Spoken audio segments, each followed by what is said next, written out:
मेरा नाम आरोही है और मैं एक विधवा औरत हूँ। मेरे 2 बच्चे हैं। पति की मौत के बाद मैं बिल्कुल तन्हा हो गई थी।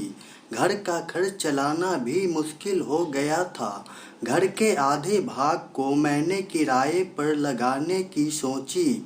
एक दिन एक युवक आया और कहने लगा, मैं यहाँ जॉब करता हूँ और मुझे एक कमरे की तलाश है। बाहर बोर्ड देखा तो पूछने चला आया। वह लड़का भला इंसान मालूम पड़ रहा था, सो मैंने उस लड़के को रूम किराए पर दे दिया। शाम को जब वह काम से वापस आता तो मेरे दोनों बच्चों के साथ खेलने लगता। मेरे बच्चे भी उससे काफ़ी घुल मिल चुके थे। वह भी एक साफ सुथरा और सुलझा हुआ इंसान प्रतीत होता था। सो धीरे धीरे वह भी हमारे परिवार के सदस्य जैसा ही लगने लगा था। लेकिन यह मेरी सबसे बड़ी भूल साबित होने वाली थी। उसके मन में मेरे प्रति कुछ और ही बात थी। एक दिन मेरी छोटी बेटी का बर्थडे था तो मैंने उसे आज रात खाने पे आने बोला था। वह खाना खा ही रहा था कि मेरे दोनों बच्चे सोने की जिद करने लगे। मैंने उन्हें कमरे में सुला दिया। वह युवक खाना खाकर बहुत खुश हुआ और मेरी तारीफ करने लगा। आज वह मुझे एक अजीब सी नज़रों से मेरी ओर देख रहा था। मैं उसकी घूरन सह न सकी और कहा, अब मुझे नींद आ रही है। मैं जैसे ही उठी उसने मेरा हाथ पकड़ लिया। मैं एकदम घबरा गई। उसने कहा, आप मुझे बहुत अच्छी लगती हैं। मैं आपसे शादी करना चाहता हूँ।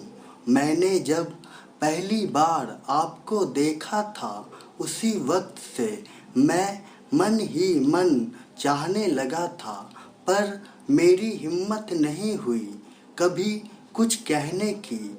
आज बड़ी मुश्किल से कह पाया हूँ। मैं अपना हाथ छुड़ाते हुए अपने कमरे में चली गई। मेरा दिल जोरों से धड़क रहा था। मेरे मुंह से कोई भी आवाज़ नहीं निकल पा रही थी। मैं कुछ सोच ही नहीं पा रही थी। तभी देखा कि वह भी मेरे कमरे के अंदर आ गया और धीरे धीरे वह मेरी ओर बढ़ रहा था। मैं उसे रोकना चाह रही थी, पर मेरे कंठ से कोई बोल नहीं फूट पा रहे थे। उसने कहा, क्या हुआ आरोही? मेरी बातों का कोई जवाब नहीं दिया तुमने। और इसी के साथ उसने अपने हाथों को मेरे कंधे पर रखा। मैं एकदम से घूमते हुए पीछे हट गई और उस पर बरसते हुए बोला, तुम्हारी हिम्मत कैसे हुई मुझे छूने की? मुझे बहुत गुस्सा आ चुका था। निकल जाओ यहाँ से और दोबारा कभी ऐसी हरकत मत करना। वह झट मुझसे माफ़ी मांगने लगा और कहने लगा, मैं गलत इरादे से कमरे में नहीं आया था। बस आपका जवाब जानने की उत्सुकता में मैं आपके पीछे पीछे कमरे में आ गया था और वह वहाँ से चला गया। मैं अपने कमरे में लेटी हुई उसकी बातों को सोच रही थी। कितना शरीफ आदमी है, मुझसे इतनी इज्जत से बात कर रहा था। मैं बेकार ही उस पर गुस्सा कर बैठी। ऐसी कोई गलत हरकत भी तो नहीं किया था उसने, बस अपने मन की बात ही तो कही थी। मुझसे शादी ही तो करना चाहता है वो, इसमें क्या गलत है? मेरे बच्चों को पिता का प्यार मिल जाएगा और मुझे भी एक सहारा मिल जाएगा। मैं उस पर कुछ ज़्यादा ही गुस्सा हो गई। यही सोचकर मैं उसके कमरे की तरफ गई कि मैं उससे माफ़ी मांग लूँगी और अपना जवाब भी उसे बता दूँगी। भला आज के ज़माने में बेसहारों का सहारा कौन बनता है? दरवाजे के पास जाते ही मुझे कमरे से कुछ आवाज़ आती सुनाई दी। मैं ठिठक गई। खिड़की के पास जाकर देखा तो वह किसी से फ़ोन पे बात कर रहा था।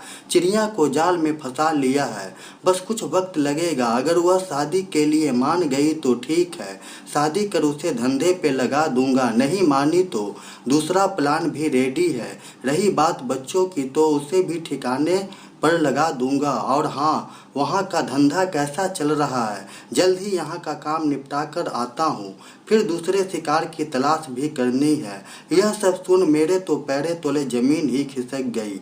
मैं दबे पाँव वहाँ से अपने कमरे से आई और रोने लगी, पर मैंने हिम्मत से काम लिया और सुबह ही थाने जाकर सारी बात बताई। दरोगा ने तुरंत एक्शन लिया और उसे पकड़ लिया। जांच में पता चला कि उसका एक शातिर गिरोह है जो अकेली और बेबस औरतों और लड़कियों को अपना शिकार बनाते हैं और उन्हें गलत कामों में धकेल देते हैं। पुलिस ने आरोही की हिम्मत और साहस की दाद